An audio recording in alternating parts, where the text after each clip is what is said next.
apakah mungkin gunung emas terjadi secara alami? Maka jawabannya adalah tidak mungkin. Karena yang bisa terjadi secara alami hanya tambang. Pada episode sebelumnya kita sudah membahas tentang bagaimana proses terjadinya tambang emas itu dibawa oleh aliran air.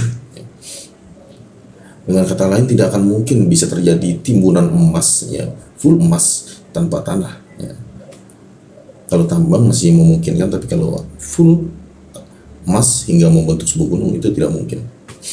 Karena itu peluang terbesar terbentuknya gunung emas adalah terbentuk secara buatan.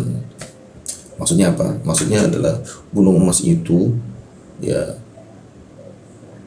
sudah diolah dulu oleh manusia, kemudian ditimbun. Jika kita buat analogi, gunung emas ini ibarat sebuah benda berharga ya, yang disimpan dalam sebuah gudang.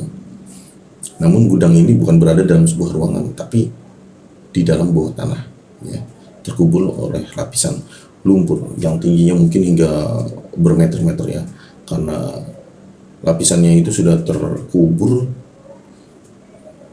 ribuan tahun.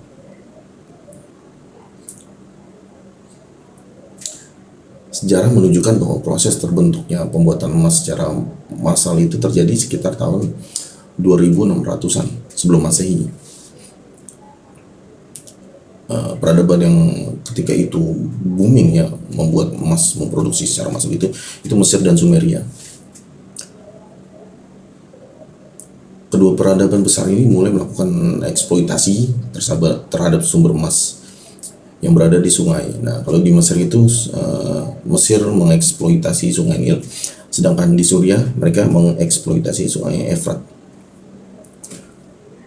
Seperti yang sebelumnya telah dijelaskan bahwa kandungan emas di dalam sungai itu, sungai terbesar seperti itu sangat besar ya, sangat banyak, karena sudah dialiri air selama ribuan tahun.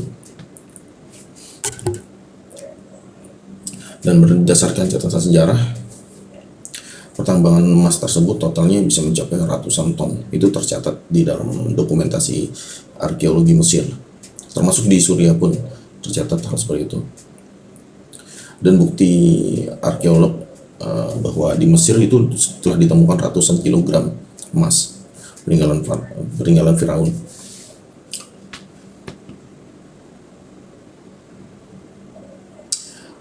Jantung kedua peradaban ini, yaitu Mesir dan